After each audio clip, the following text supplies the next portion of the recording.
श्रीराम जय जय राम। श्री ब्रह्मचैतन्य महाराज गोंदावलेकर प्रवचने। 8 फेब्रुवारी। नामस्मरणापरते दुसरे हित नाही। एक गृहस्थ मला भेटले।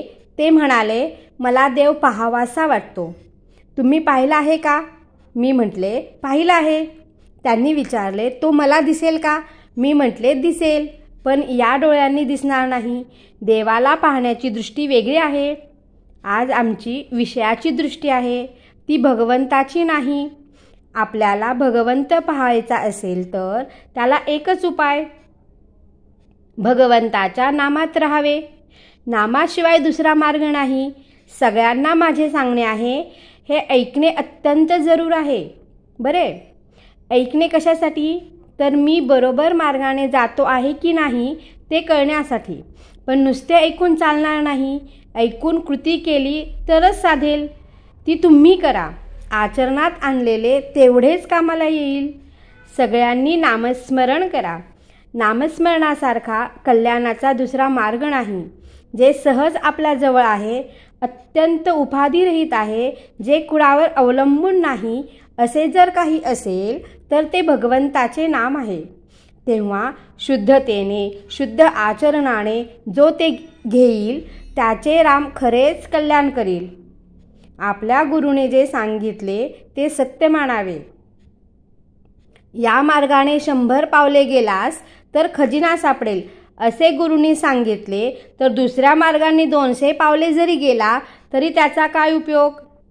मला सगुण साक्षात्कार व्हावा असे म्हणतो, पण प्रत्यक्ष बोलणारा, चालणारा सद्गुरू पाहून समाधान होत नाही, तर परमात्म्याचे दर्शन करून काय उपयोग? आंबा हवा असेल तर कोय पेरल्याशिवाय कुठला मिळणार? सद्गुरूने जे सांगितले त्यापरते माझे काही हित आहे हे मनातच येऊ नये। आपण खरोखर सर्वस्वी त्याचे व्हावे।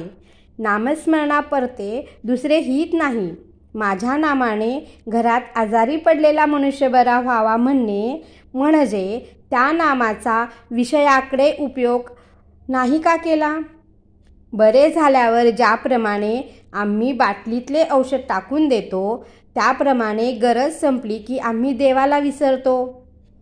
अमुक एक घडावे असे जिथे वाटते तिथे साधनात कमतरता आली।